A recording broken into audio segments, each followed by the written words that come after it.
Share बाजार में 6 मई को जबरदस्त उतार चढ़ाव दिखा। सुबह में शेयर बाजार के प्रमुख सूचकांक अच्छी मजबूती के साथ खुले, लेकिन कुछ ही घंटों ने बाजार ने अपनी ज्यादातर बढ़त गंवा दी। फिर 2 बजे के बाद बाजार में जबरदस्त तेजी आई। इसकी वजह अमेरिका और ईरान के जल्द डील की उम्मीदें हैं। इस खबर से जहां मार्केट में रिकवरी आई, वहीं क्रूड में बड़ी गिरावट देखने को मिली। सोना चांदी में भी उछाल आया। कारोबार के अंत में सेंसेक्स 940 अंक यानी करीब 1.22% चढ़कर 77,958 अंक पर बंद हुआ। निफ्टी 298 अंक यानी 1.24% चढ़कर 24,330 पर क्लोज हुआ। बैंक निफ्टी में 2.63% का उछाल आया। मंगलवार को अमेरिकी बाजार के प्रमुख सूचकांक अच्छी तेजी के साथ बंद हुए थे। उधर ईरान को लेकर अमेरिका के रुख में नरमी के संकेत हैं। इससे क्रूड की कीमतों में गिरावट दिखी है। इन वजहों से भारत सहित एशिया शेयर बाजार सुबह में मजबूत खुले थे। जियोजीत इन्वेस्टमेंट के head of research Vinod Nair ने कहा कि शेयर बाजार में अमेरिका ईरान के बीच टेंशन घटने से तेजी आई। चीन की कूटनीति का फायदा हुआ। मध्य पूर्व में टेंशन घटने की उम्मीद से क्रूड ऑयल की कीमतों में बड़ी गिरावट आई। हालांकि अभी अनिश्चितता बनी हुई है। उधर अमेरिका में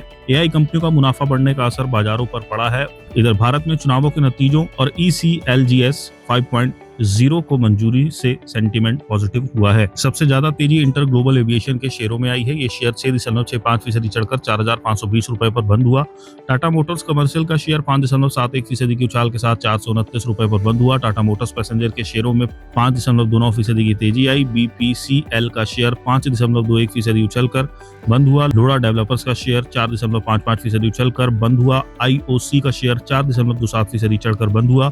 एविएशन, ऑयल मार्केटिंग और टायर कंपनी के शेयर भी जबरदस्त उछाल के साथ बंद हुए। इसकी वजह क्रूड ऑयल की कीमतों में बड़ी गिरावट है। इंटर ग्लोब एविएशन का शेयर 6.74% इसलिए चढ़ा क्योंकि क्रूड सस्ता होने से कंपनी की ऑपरेशनल कॉस्ट घटेगी। उधर IOC, BPCL और HPCL को क्रूड सस्ता होने से राहत मिलेगी, इसलिए इन कंपनियों के शेयरों में बड़ा उछाल आया है।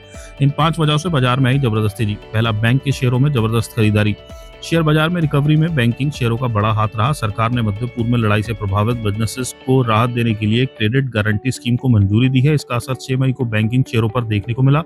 इससे बैंक निफ्टी 1% से ज्यादा चढ़ा। निफ्टी PSU बैंक इंडेक्स में तो 1.6% का उछाल दिखा। दूसरा है अमेरिका ईरान में डील की उम्मीद। अमेरिका और ईरान में डील की उम्मीद बढ़ी है। इसका बाजार पर पॉजिटिव असर पड़ा है। अमेरिकी राष्ट्रपति डोनाल्ड ट्रंप ने प्रोजेक्ट फ्रीडम बंद करने का ऐलान किया है। इससे दोनों पक्षों के बीच सुलह की उम्मीद बढ़ी है। अमेरिकी सरकार ने यह भी कहा कि उसका ऑपरेशन एपिक फ्यूरी पूरा हो गया है। इसका मतलब है कि मध्य पूर्व में तनाव जल्द खत्म हो सकता है। तीसरा है क्रूड ऑयल की कीमतों में गिरावट। क्रूड ऑयल की कीमतों में बड़ी गिरावट आई है। ब्रेंट क्रूड का भाव 8% गिरकर $100 प्रति बैरल पर आ गया है। इस हफ्ते की शुरुआत में ब्रेंट क्रूड का भाव $115 प्रति बैरल तक पहुंच गया था। क्रूड में गिरावट भारत सहित पूरी दुनिया के लिए अच्छी खबर है। इसका पॉजिटिव असर शेयर बाजार पर पड़ेगा। चौथा है विदेशी बाजारों से मजबूती संकेत। मंगलवार को अमेरिकी बाजार तेजी के साथ बंद हुए थे। इसका असर 6 मई को भारत सहित एशियाई बाजारों पर दिखा। एक्सपर्ट्स का कहना है कि अमेरिकी बाजारों के प्रमुख सूचकांक रिकॉर्ड ऊंचाई के करीब है। इसका असर दूसरे बाजारों पर भी पड़ना तय है। जिन बाजारों में ज्यादा गिरावट आई है उनमें तेज रिकवरी आ सकती है। इंडिया VIX में बड़ी गिरावट आई है। ये 2% से ज्यादा गिरकर 17.50 पर आ गया। इंडिया VIX और बाजारों के सूचकांकों में उलट संबंध है। इंडिया VIX में गिरावट का मतलब कि बाजार में डर कम हो रहा है। ऐसे में बाजार में तेजी की संभावना होती है।